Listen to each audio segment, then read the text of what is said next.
Nice way to go. Keep it going. Good job, guys. All right, Paul, I see you. All right, John, finish on. Coach Carl. Great job, guys.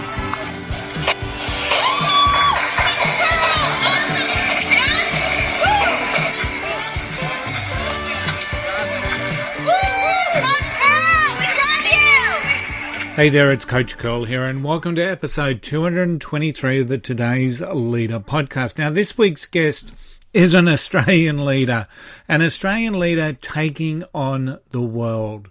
Gail Bray is the global market manager of the ladder safety product Lockjaw. Now, Gail's role is to establish an ongoing opportunity and to build new local and international markets for the Lockjaw product, which is found in Bunnings stores all around Australia, has now been taken into other big box retailers in America. It's a product that her husband and her husband's father invented many years ago. They're based in Brisbane, Australia, and they're proud. Their biggest achievement, their biggest pride is in helping people keep safe. They've had they believe it's the good fortune, but it's a good product. It's a good business sense that sees them doing business in the USA, Europe and Australia. The Swedish Fire and Rescue have written their product, the Lockjaw Ladder Grip, into their height standards, and large insurance companies in the United States have equipped their entire teams with this product. This is truly a great success story. They have won many awards. They were the winner of the Best New Tool Product at the Dallas International Roofing Expo. They've been a finalist in the Shell Innovation Awards. They were the finalist for the Queensland Premier Export Awards in the category of Emerging Exporter. And they were the finalist in the Lord Mayor of Brisbane in micro business. Now, this is a great story. It's a story of a new business that over the last couple of years has really taken on the world. Stay tuned as I bring you Gail Bray. The Coach Curl podcast is brought to you by Think Grow Business, the home of the Think Grow Business Mastermind. If you're serious about growing your business, get serious and join a mastermind group today. Find out more at thinkandgrowbusiness.com.au. So welcome to the podcast, Gail Bray from Lockjaw Ladder Grip. How are you, Gail? Yeah, good. Thanks, Tony. Thanks for having me on today. I'm really excited about this because you're an Australian company that's taking a product to the world. So tell me about the Gail Bray and I guess importantly, the Lockjaw Ladder Grip story. Yeah, so I guess I spent my most of my career actually in corporate. So it's only been in the last 2 years that I've taken on this role as general manager for Lockjaw Ladder Grip, which is a product that my husband, Craig Charlton, and his father invented about 10 years ago.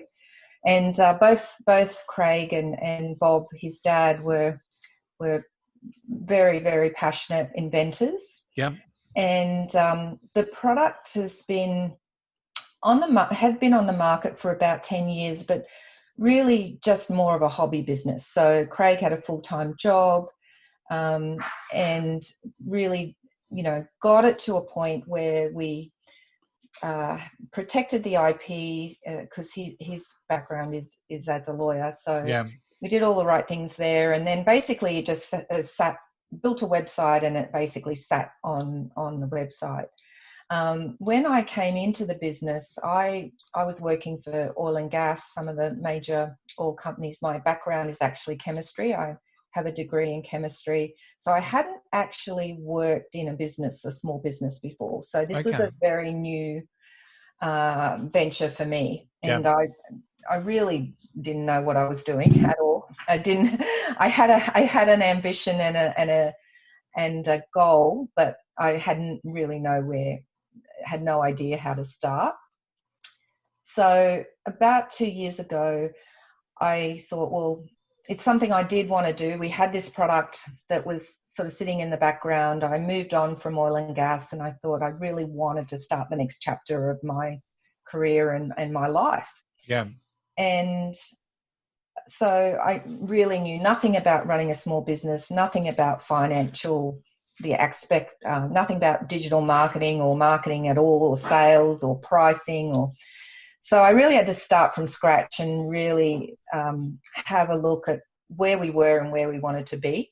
And the first thing I did was take a step back and ask myself and Craig, what type of company do we want to be, and what is our ambition, and what are our values? And that's the first actual step I undertook. I wrote a values statement. Okay. We were committed to, and that really was the foundation of everything that went forward from there.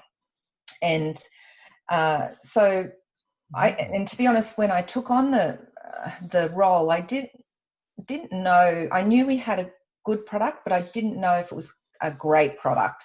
So I had to sort of also do a bit of work around, proving to myself that this was a really worthwhile product to move forward with. And so I guess that was the start. And then really acknowledging I really didn't know how to run a business, and then I had to actually learn how to do all of that. Yeah. And it's a common story that we see with people escaping the world of corporate to go start a business, and then suddenly realize that while their skills were valued within the corporate environment, and very specific skills in a lot of cases, that broader based picture of running a small business is really requiring a much broader range of skills in so many cases. So it's good that you're able to acknowledge that. And what I find fascinating there, Gail, is that you created that value statement first. So was that just something innate that you thought that sounded good, or was it something that was absolutely critical to success? Yeah, I would say it's critical to success, because you can't, you've always got to start with the end in mind. And Yeah. I think that's Stephen Covey's one Yeah. of Stephen Covey's first principles. So I've done, the great thing about being in corporates is you actually get a lot of opportunity for self-development. Yeah. And even though I didn't know much about running a business, I knew a lot about running projects. So my whole life I've been in project management, having to solve problems, having to stick to budgets, having to manage staff, and reach milestones and goals. So it's a principle I've used throughout my career and my life. So I just translated a lot of those skills and a lot of those strategies into running a small business. So to me, I've been very much a generalist. So even though I was a chemist, I worked in commercial, I worked in HSE, and I worked in HR. And to me, every job is the same. You just, you're dealing with problems, solving problems, you're building relationships, and, you have to develop a pretty big ambition or goal, to try and achieve and stay on track. Yeah. So share a little bit with the listeners around what the product of Lockjaw Ladder Grip is. Yeah, so it probably it doesn't sound too exciting, but it is if you actually need one. It's a ladder safety device. It's made of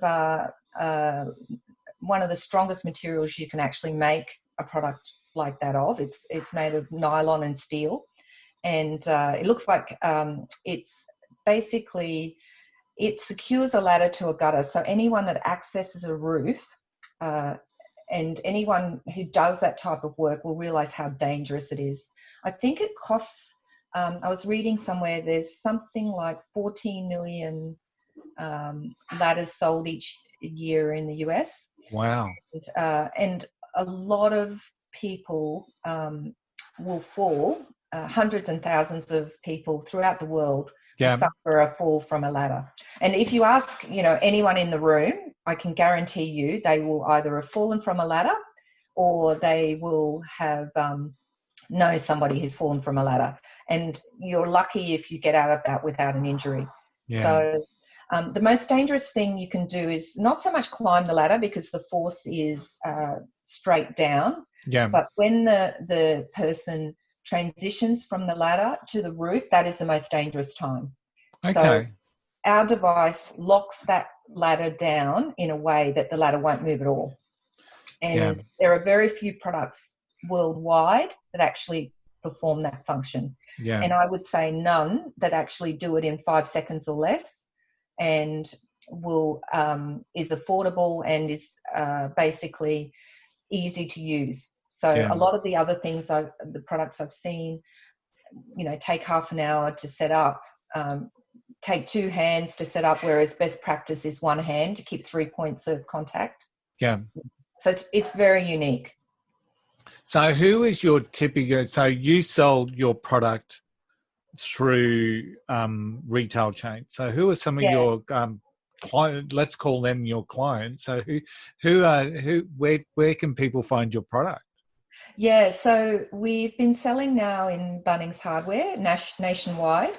So almost every Bunnings store we stock at almost every Bunnings store. And we're also now selling in quite a few other distributor outlets. So Heyman's in Maryborough, also some Heyman's wholesale solar outlets. Okay. Green Tech in New South Wales, Bristol Paints in Capalaba, Mitre 10 in Toowoomba. So, but the major retail chain for Australia is Bunnings. We also sell in Sweden, of all places. So one of the big success, as far as a well-known customer, is the Swedish Fire Brigade use our product. Yeah. And they adopted it as part of their height standards. And it's also sold through a distributor in Sweden, as well as a retail outlet called Tools Hardware in Sweden. And we've just recently, we're about to launch in the US, and it's sold through a roofing building suppliers called Crossroads in the US. But we're hoping to expand our US retail and distributor customer. And I think that's where it gets really exciting, that you've been able to take this product to the world. And, I can just imagine the day that you got that phone call from Sweden saying, we want to use your product in the fire brigade. Were you thinking it was a bit of a G-up, or someone was playing a joke? Or? No, and this has been, one of the wonderful moments in our business, because the Swedes have a reputation for quality and safety as well. Yeah. So they have very high standards. And it's a bit of a funny story, because and I would just say Google is your friend, because we were found by a person in the station who's actually looking for lockjaw fishing lures. And so he did a search on lockjaw or lock something, and our product turned up, and obviously caught his eye. He got quite intrigued. He contacted us. He purchased a pair, and they just loved them from day one. And the Swedes, because of course, it's a pretty important role the product plays, ensuring someone's safety. They tested it to the nth degree, like they did. It gets to minus 21 in Sweden, so we've never had to worry about minus 21 temperatures. Yeah. So they did a little bit of temperature testing. They did drop testing. They did static load testing. So they put it on buildings and used static forces to try to remove it. And they basically told us that it exceeded all their expectations, basically. Wow. Yeah, which was phenomenal. And when Craig developed it, he did over-engineer it. He knew that. But what that happened after they did that, they basically purchased quite a few more for the stations, all in the southern part of Sweden. Yeah. And then from that, we were able to land a distributor contract with a distributor in Sweden. So Yeah, it went from excellent. What a yeah. great story. So I'm also intrigued in and around. So it was a bit of a hobby there for a while. So what was the catalyst that said, we've actually got something here. How can we turn this into a great business? Yeah, so I guess Craig and I both work full time. We have, great careers as far as in corporate.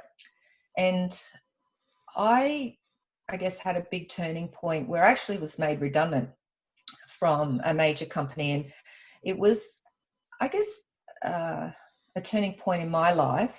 And so I sort of sat back and thought, well, what will I do with the rest of my life? I wasn't really enjoying the last year or so in working in corporate. And I always, with this in the business, there'd been a lot of money invested in this business, and it wasn't doing very well at all. I think we were selling like 200 units a year. So it really wasn't even paying its way 2 years ago. But I thought I could go, you sort of get a fork in the road. I could go back to corporate and go back to a full-time job or a part-time job working for someone else, or I could actually take the opportunity to see, should I try and expand our business? And I had a seed in my mind around our product. And I had a 3-year strategy around, first was proof of concept. Yeah. I felt even though we'd sold a few, we hadn't really proven it as the gold standard or the product go-to product for someone accessing roofs. And the second was the US. And then the third part of was, well, where to from here and what's the next expansion strategy. So I had a 3-year time frame. So I wanted to give myself 3 years. Yeah. And so I went about the first year of proof of concept, and I knew zero about digital marketing, but I just listened to podcasts. I did an online course. I read everything that I thought I needed to read. And I just started, building the website. We had a very basic website. I, taught myself how to use WordPress and Elementor, and I taught myself how to run Facebook ads and do social media.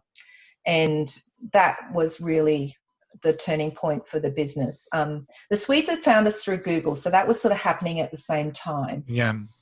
The other thing, when I started doing the Facebook advertising, we actually, and I don't think I've shared this with you, we actually had, and this was all helping me with proof of concept, because we were not only getting Australian customers, I was also, we were getting purchases from the US. We've sold in Sweden, Germany, Netherlands, UAE, Switzerland. And the feedback, I always ask for feedback. If somebody got the product, we gave a money back guarantee, so anyone could return within 30 days, no questions asked. And we actually, I think we've probably only received 1 or 2 returns in the years and years of selling. And what happened was I just started to get all these great reviews, and then a insurance company contacted me. Okay. From the US. Yeah. 2 insurance companies, probably within the same couple of weeks, through our Facebook advertising, and also, and they were both directors of claims of billion-dollar companies. And they had us, and I found out the story of what happened. So West Bend Insurance, really great company. They were trying to find the best ladder safety device, because they'd actually had somebody who had insurance adjusters actually get onto roofs. And they had someone in their business who they found unconscious after a ladder fall. Okay. So their company went and tried all the products in the US, and then must have come across our product through Facebook or through Google. And they obviously bought a pair, and he just rang me and said, "Yep, I want one for every single insurance adjuster in my company." And just said, "Here's my credit card. Send them to me on Monday." I went, and I just find this remarkable about the US because I've never had this in Australia. Yeah. So I said, "Oh, how many do you want?" He said, "I want one for everyone." And I went, "Okay."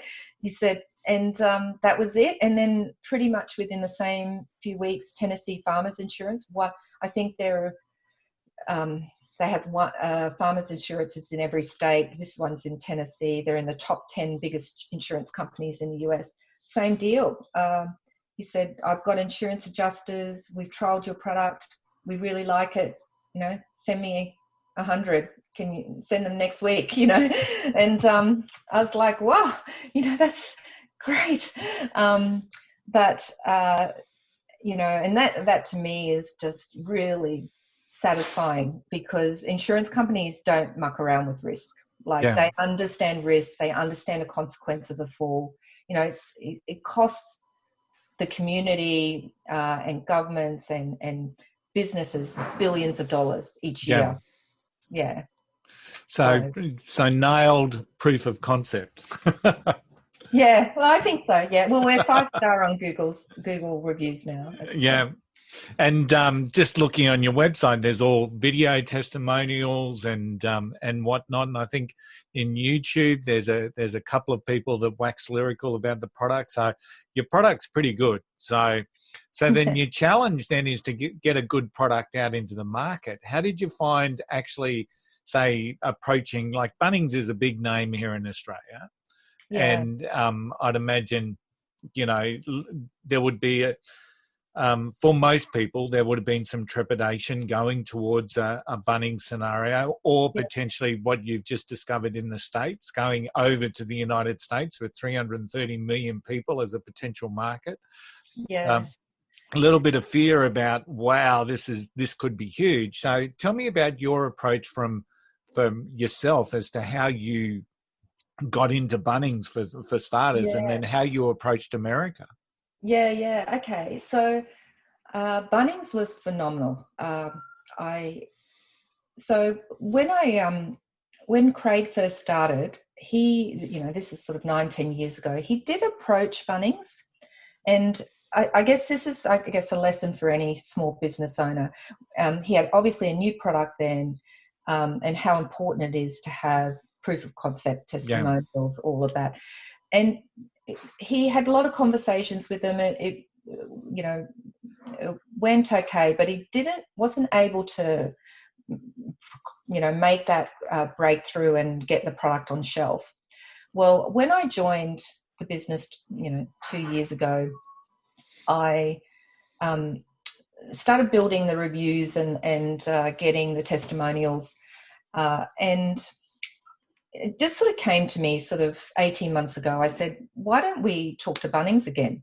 And I said, "Who was the person that you spoke to?" And he gave me the name, and I looked up through LinkedIn, and I thought, "Well, he's still there." So I said, "Oh, well, you've got the relationship. I'll help you." I developed an email just basically telling our story and a little bit around adding in the videos and about the Swedish Fire Brigade and the testimonials. Well, within 24 hours, we had a face-to-face meeting with Bunnings. Wow. And within 2 weeks, we'd met the buyer, who was absolutely fabulous, a female buyer, Sharon, and we met with her in Bunnings store here. She happened, it was a bit of good luck because Bunnings is head office is Melbourne, and she happened to be traveling to Brisbane 2 weeks, and she saw the product. Obviously, they must have had a need in that department, and there was not a competitive product that they were selling like our product. And that was it. Basically, it just said yes, and to be honest, it was all pretty. I won't say it was easy, because it was probably 10 years of hard work that led up to it. But I must say they've been a phenomenal, customer to deal with. Yeah. I actually can't say a bad word about them. I said to Sharon and others, culturally, they've really, really hit the mark. Every engagement I've had with that company, whether it be someone in accounts, the buyer, other managers, store managers, people on the shop floor, they just have a great attitude towards their suppliers. Nothing is too much trouble, and they made the whole process very easy for us. And then, originally we thought it would be 100 stores or 150 stores, and then the buyer decided to pretty much roll it out nationwide, and that was 12 months ago. Wow. Great story. And it just shows there's a little bit of persistence. A lot of people would have given up on that particular lead and just said it wasn't to be and go looking at other avenues. But sometimes you've got to restoke the fire, so to speak. So yeah, and I think timing is everything. I think you have to go back and ask. I mean, if you believe in your product and your proposition is a good one, and it comes back to, obviously Bunnings took a bit of a risk with us because we were a small business, but obviously they saw that our product met a need that to the market that other that wasn't out there, and it's been terrific. So that's been the catalyst for our next step for the US, because that, to me, I see Australia as the testing ground for the rest of the world. My ambition is to build a global brand, and because we now sold quite a few in the US, we'd received a lot of feedback around that it works really well there, and so that led to us. I guess there was a step I missed in all of that. As part of the proof of concept, I thought I started attending a lot of workshops and networking events with Queensland Government. Okay. So I joined, went along to a lot of Advanced Queensland, and they have a lot of free training and free networking events for small business. So I just went to everything because I knew I didn't know anybody and I didn't know much about what I was doing. So I went to anything TIQ held, and they hold a lot of free training. And I just got to know a lot of different people in government, and I got invited to a small business launch. And I met a phenomenal, one of my sort of idols, Leanne Kemp, the Queensland Chief Entrepreneur. And so that has led us to understanding what's out there. And it was through a mutual acquaintance who said to me, "Oh, there's a Lord Mayor Business Award." And I went, "Oh, okay." And there's a category called micro business, and there's only me as the only full-time employee in this business. And I thought, I'm going to apply. And so I applied for that, and someone else told me about the Queensland Export Awards when I was at one of these networking events. And at that stage, we started selling to the insurance company and to the Swedish Fire Brigade, and there's a category in there called Emerging Exporter. So I applied to both, and I was stunned that we made finals in both awards for our category. Yeah. That was phenomenal because that opened a lot of doors as well, a lot of networking, a lot of training, a lot of events. And that led me to, meet yourself and also meet Alice. And I have this habit of asking anyone I meet, what would you do if you were me?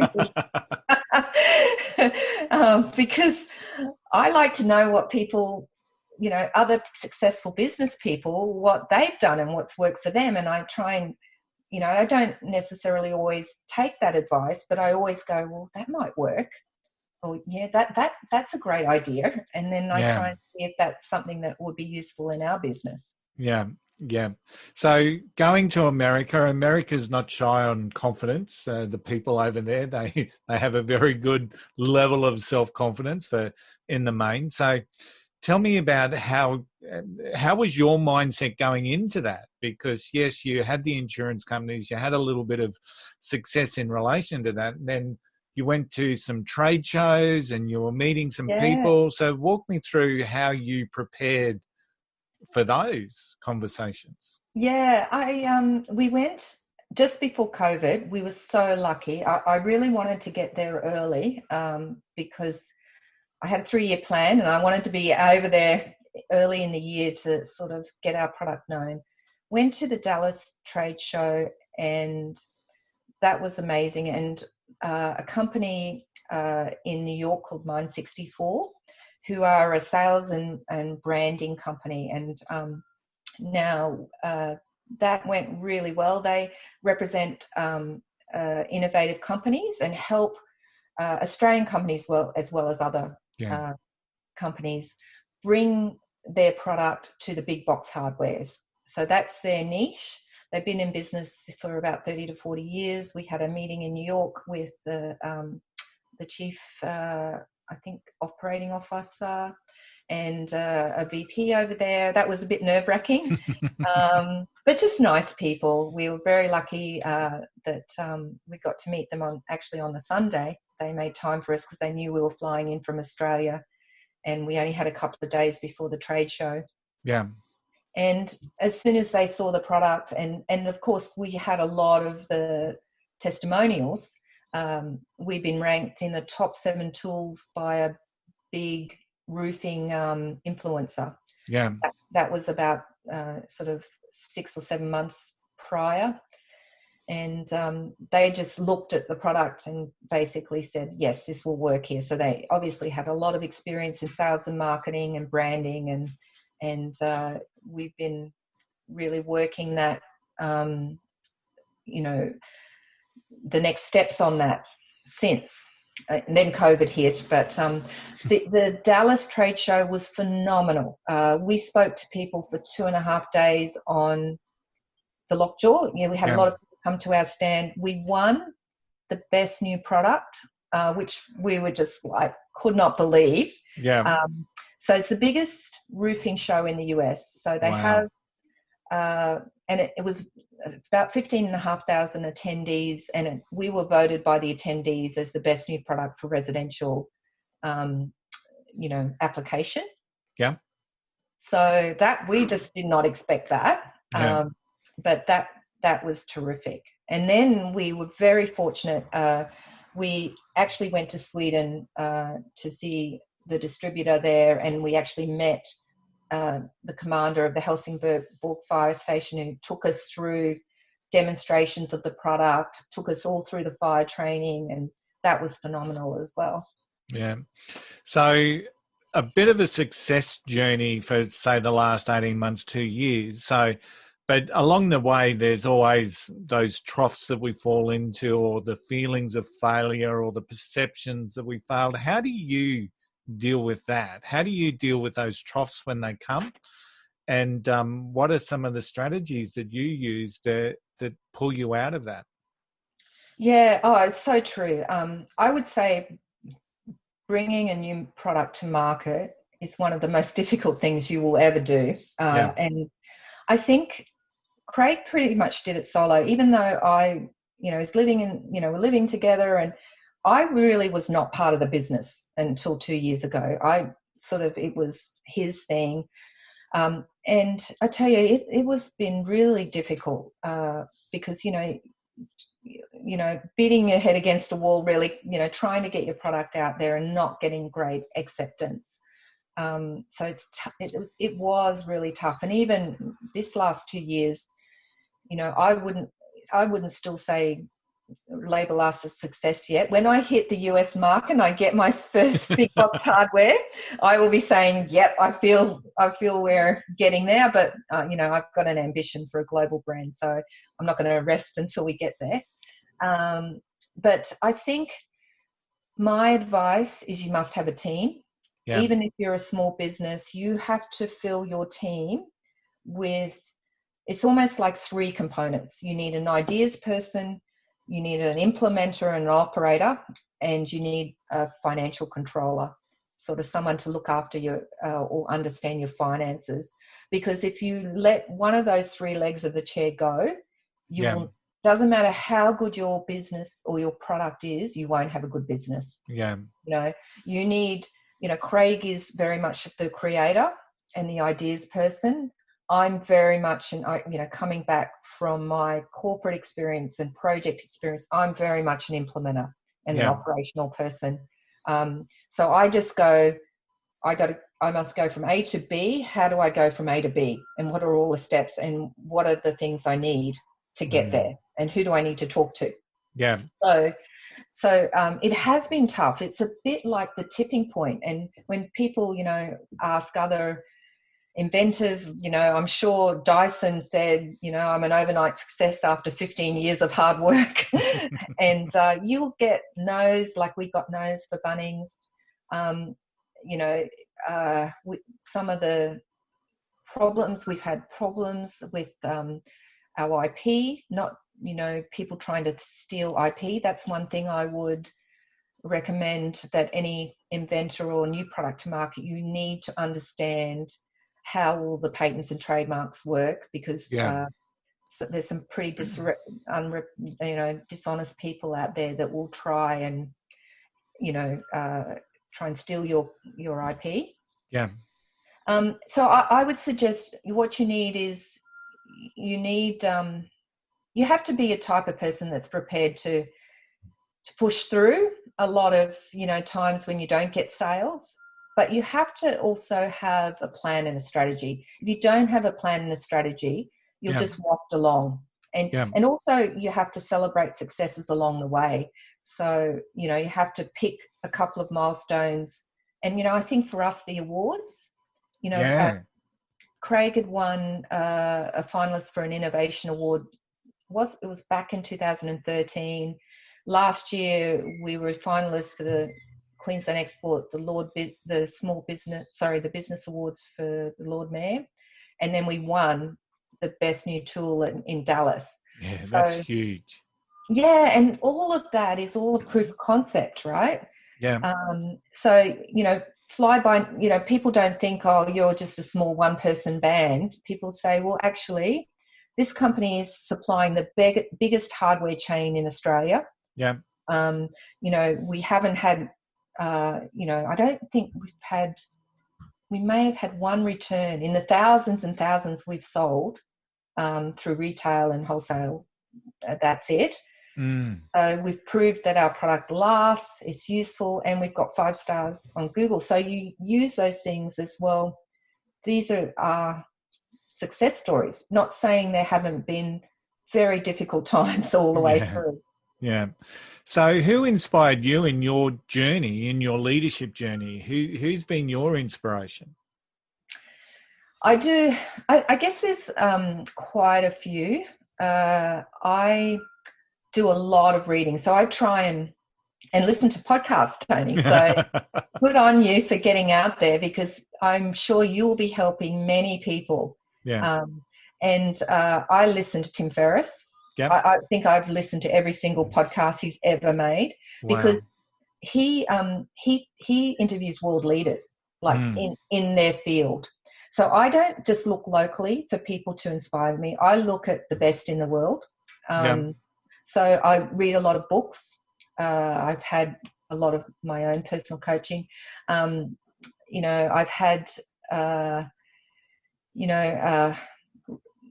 a couple of people, my brother-in-law, Ken, who is a small business owner. I go to him, and when I've got something to talk through, Richard, angel investor, he's a massive finance guy, and when I get an opportunity, I always tend to ring him, and he's been phenomenal through angel investors. He's just someone I met through that. Yeah, so definitely I would seek guidance from people that are smarter than you, because I know that I'm not. And I think the other aspect is people that think differently from you, and that's why Craig and I work very well together, because I'll see something in a very different way to the way he sees it. I think it's very difficult for someone to be successful on their own. Like Yeah. Bill Gates says, he's only ever been successful because he's had a partner. Yeah. I'm Yeah. 100% believe that as well, Yeah. because you can't be all things to all people. It's impossible. Yeah, and it's something that so many people miss. They believe that they've got a skill set or a specialty, and they attempt to do it by themselves. And you ultimately do need people. So tell me, last couple of questions. What's the vision going forward for Gail and Lockjaw? Yeah, definitely. I want to build a global brand. I want it to be the gold standard in ladder and height safety. So the US is our target for the next 12 months. Yeah. Although Europe is another massive market for us. So US is definitely a priority. 330 million people. There's that market is almost like 50 Australias. Yeah. Yeah. So we will be focusing a lot of energy. We've got our first shipment in there now. A big box retailer. We've also had a little bit of success with Canada. So Okay. We've got a national height safety company that's trialed our product, really loves it, and wants to basically sell it nationally. So that'll be definitely part of what we're going forward. But I'm, as far as I'm concerned, I'm not stopping until I see it as a household item. I think that's amazing. So it's a great story. I was so glad to have been able to connect with you, this year, and to hear your story. I think it's an absolute inspiration. So for everyone that's out there plugging away, and I really like the way you've turned it from a hobby business with a loyal but small base of customers to something that I notice even your LinkedIn profile now says global sales. So I love that. So I think that is such an encouragement for people out there. So Gail, how can people connect with you if they wanted to have a chat or indeed buy the Lockjaw product?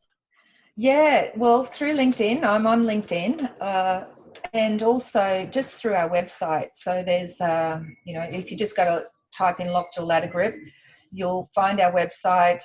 There's an email contact there. So, there's quite a lot of obviously retail outlets now, Bunnings and some of those other wholesalers I mentioned that are stocking the product.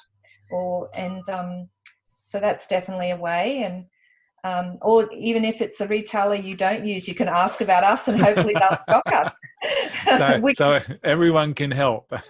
Well, that's how we ended up at Heyman's, because the customer and Mitre 10, two customers that really wanted to buy our products but love their wholesalers and didn't really want to buy through other wholesalers, said, well, why aren't you stocking this product? And then what happens is they contact me. Yeah. That's excellent. Great story. Gail, thank you very, very much for your time today. I'm really appreciative, and I know how valuable time is. So I really do thank you for sharing your story with the leaders of today's podcast. Thank you very much. Thank you. And Tony, I just wanted to say thank you to you, because you have played a big role in our next phase of our journey. Because if you and I had not connected, yeah. And this is a big lesson to everybody out there. You don't know where that great opportunity is going to come from. And Tony, you were a segue into the next introduction, which enabled me to get our manufacturing and sales and marketing rep for the US. So you are a big part of our success story. Yeah, pleased to have helped. And it's always...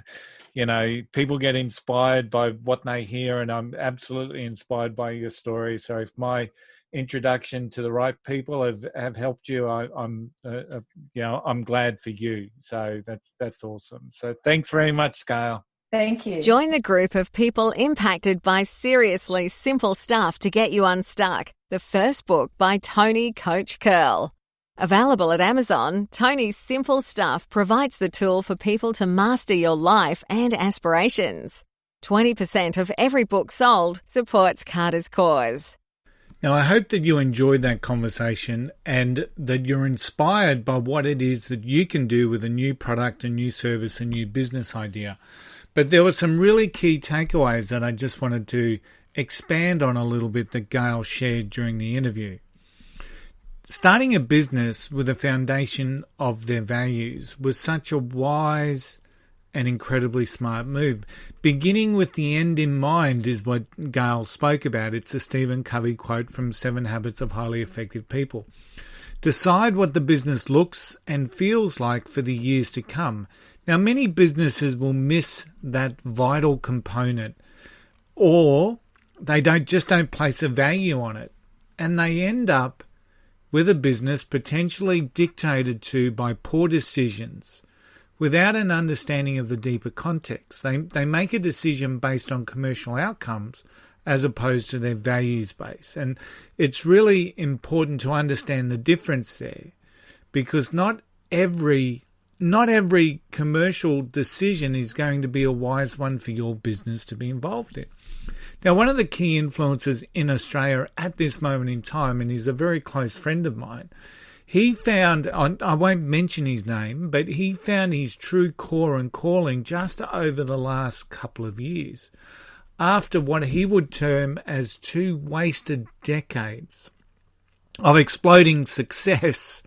Now, the exploding success is great, but with success, with this particular journey, came some massive downfalls, because as he chased even greater success, as he chased even greater dollars, bank account, Lamborghinis, whatever it is, as he chased that, he found that his calling, that his purpose, that his significance of life diminished.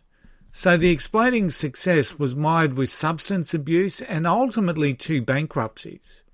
But now that he's very settled on who he is, he's rediscovered what his true core is, and now he's having what he considers much greater success. Even though the success in relative terms may be less than what he experienced in terms of financial success, he is now a much more settled person focused on his core. And that's why it's so important that you need a foundation of that core. You need a foundation of those values. Now, the other key takeaway that I just want to walk through is when she described the vision of the business. Now, she said she wants to build a global brand as the gold standard for safety. Now, can I tell you, it's not hard to pick what Gail's purpose is, can you? It's not hard. Gold medal standard for safety. A gold medal safety standard. You know what the purpose is. There's nothing there about making squillions of dollars. It's about safety and improving the lives of people that use ladders for a living. Once again, a really important message here. Every business needs a purpose. Every person needs a purpose. And when you can truly identify and align yourself to that purpose is when true success and significance will come. Now, as we know, in today's disruptive world, good leadership skills will always stand you in good stead. And if you're looking to build better leadership skills, consider our sponsors, Think and Grow Business and the Coach Curl Academy. Think and Grow Business is the home of the Think and Grow Business Mastermind, where we focus on personal, professional and business growth. Check it out at thinkandgrowbusiness.com.au. And while you're online, check out the Coach Curl Academy. We have over 78 programs now in the Coach Curl Academy to help build a better you. Join for just $1 for the first month. 30 days for $1. You can't get a better deal than that. The Academy equips you and enhances your mindset, your leadership, and your business. Check it out now at thecoachcurlacademy.com. Don't forget, you are standing stronger, braver, and wiser. And don't ever, ever forget the golden rule. I'm pretty sure you know what that is. Don't be an arsehole. I'll see you next week.